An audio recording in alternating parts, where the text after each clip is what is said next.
Alright, perfect day to be in the garage. I don't know if you can hear it in the audio, but it's raining outside and trying to snow. Lovely Indiana April weather, you know. But I'm to the point where I'm ready to actually install the passenger side mini tub.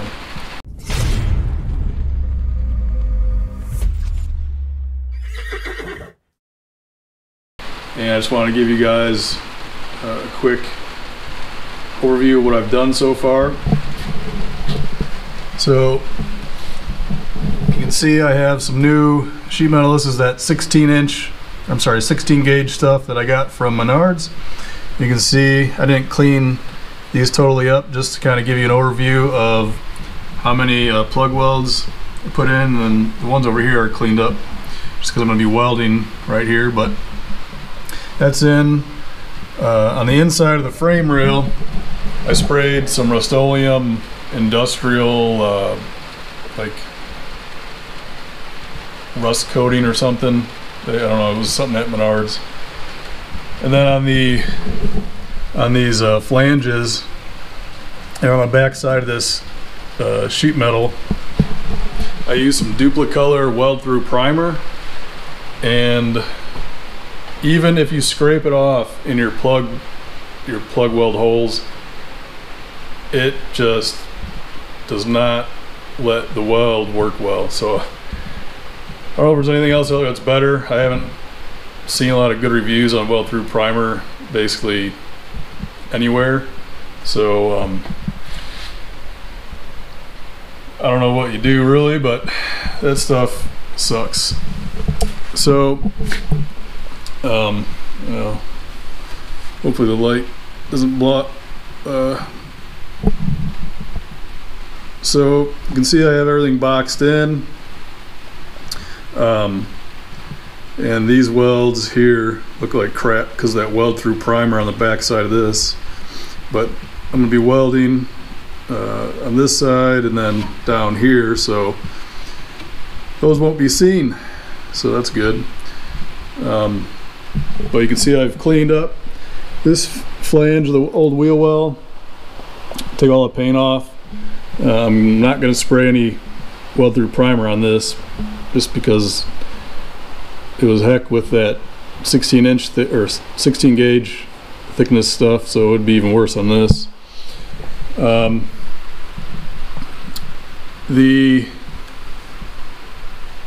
Let's see what else. Now, as far as fitting the mini tub up into that space, I'm going to give you a couple tips, I guess. So this is the rear side of the mini tub, and you can see I have 9 3/4 inches of width from this edge to this edge, and originally this is 11 inches all the way. Well, when I put it up in there, it would overlap the seam and it just didn't fit super good. Technical term there. So I've trimmed, I marked it at 9 3/4, and then I just basically went up to this bend on top, this break up here, and then took a piece of cardboard and just laid it over to get my straight edge, made my mark, cut it, and on the front side of the mini tub, you can see I have 9.5. I just did the same thing. I put my mark here from the inner side. My mark, did the cardboard all the way up to this break on this side, zipped it, and then get it right side up on this top flat section here. You see I have 10 3/4, and I did this trim last, but basically just marked 10 3/4, put my straight edge on it, and then just cut it, and you know it. So it's all. So you end up going about down to here with it, and about down to here over on this side, but that gives a nice fit up. I'll show you here how it turned out on the driver's side. Oh, that's crappy lighting.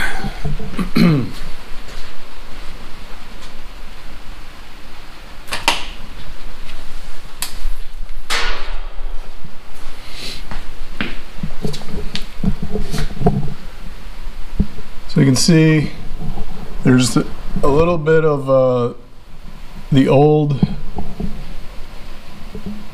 inner fender, so this will give me a nice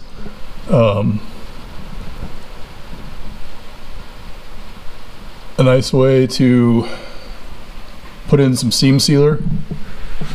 And up top, same thing, all the way down here. So I got a nice wide area to put seam sealer in and make sure it's all good. When it's at 11 inches, it gets kind of tight where this bump is, and so it kind of makes it tough to fit up in there well. But when I was fitting this all up, that 11 inches was basically right on this edge, and that's when I put some location holes, just 1/8 inch holes through both pieces.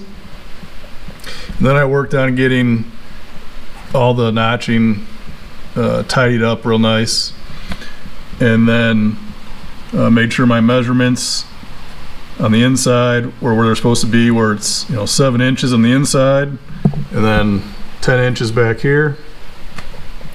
And I'll go over those dimensions in a little bit, but once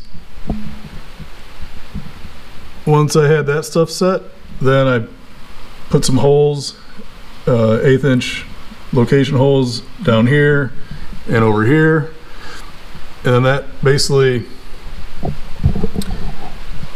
put the mini tub in the correct position.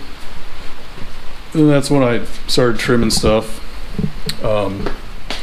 But I'm ready to put this mini tub in, so I'm gonna basically right now wipe everything down with some lacquer thinner.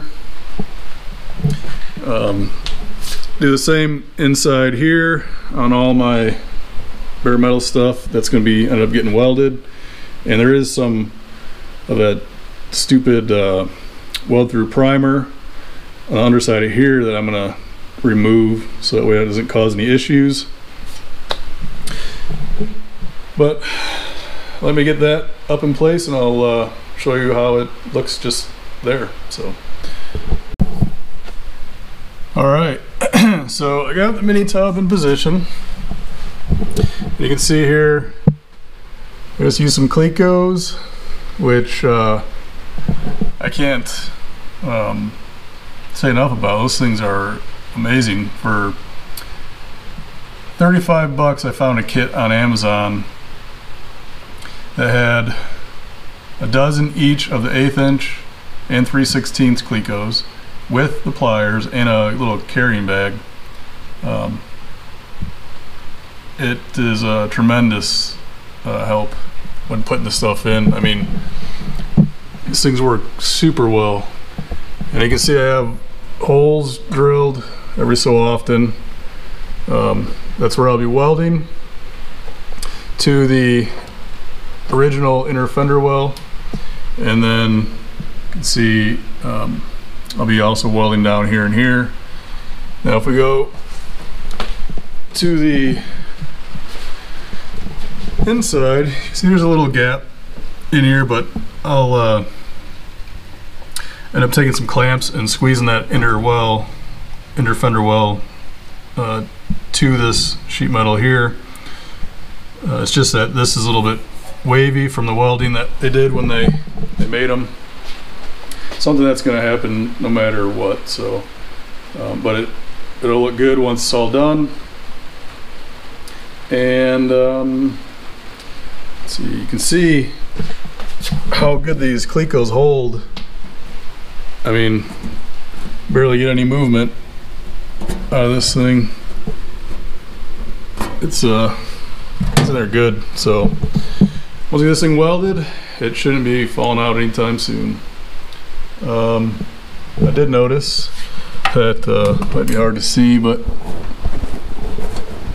right here I can see through some light from the other side, so I'll have to quick tack that up when I'm welding this thing in. So getting close. I'm just waiting on my plates with the bend in them for the rear bars now. But once I get this mini tub in, those plates come in, man, this cage should be coming together pretty quick, I think. So anyways, I'm gonna get welding. So talk to you in a bit. All right, the mini tub is totally in. You can see it's a nice fit to the old inner fender, and then everything here is all welded up. On the inside, you can see that's pretty bright. You can see that there's no good way to hold this light.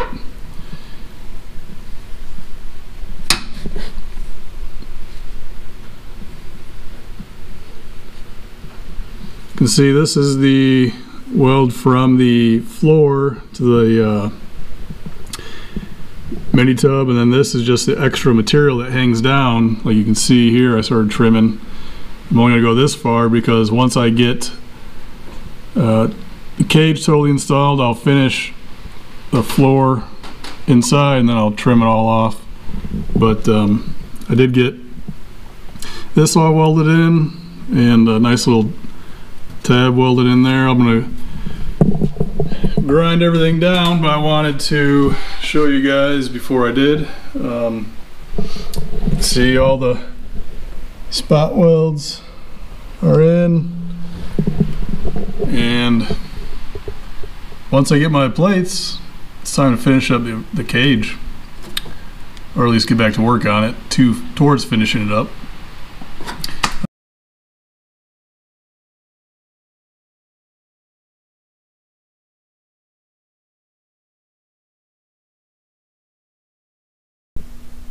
Alright, so now that the tub is installed, I want to just kind of go over some dimensions of the final installation, so that way you guys can get your cut marks verified and close to where they got to be.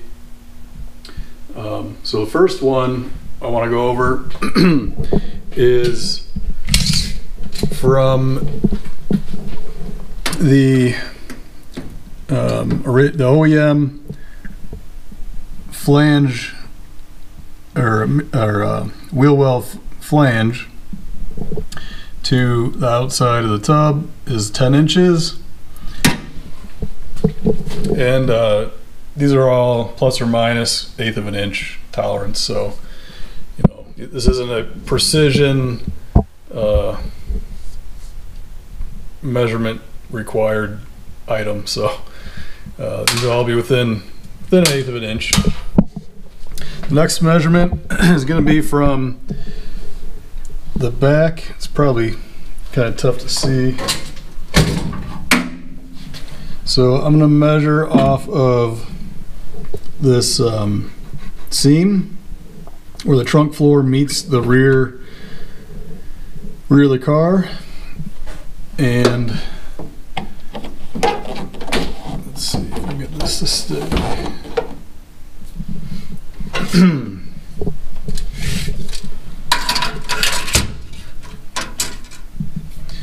So you can see the tape is up against it, and we are about 16 inches, just under, on this one.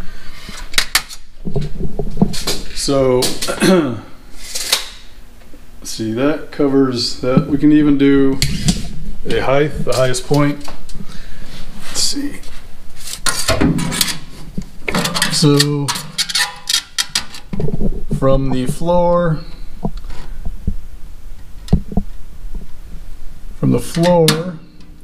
and it might vary depending on what you guys use, but I mean it's not going to vary much, but see, we are about 8.5 inches. So the next item, I have to get in the car here.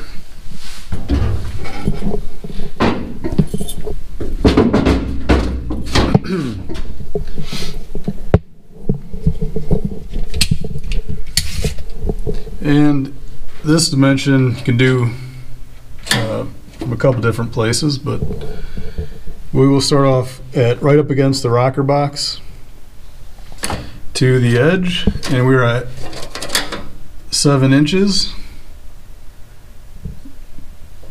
It looks a little, on the camera it looks a little bigger, but it's 7 1/8, something like that, which, you know, should be all pretty close. And if you go from the flange of the OEM wheel well out, you can see that it's just under 10, about 9 7/8.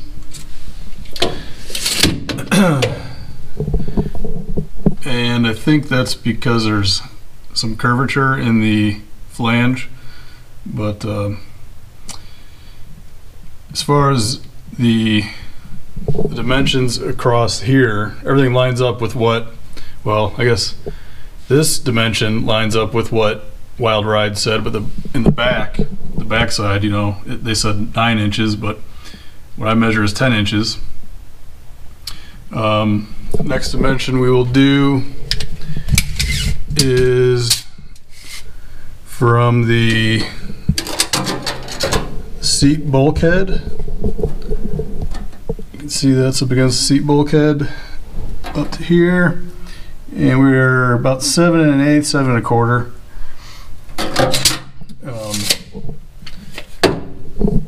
So that should be a good dimension to double check your guys' cut marks with. If you followed my install methodology. Next up, I think that covers all the dimensions. I can give you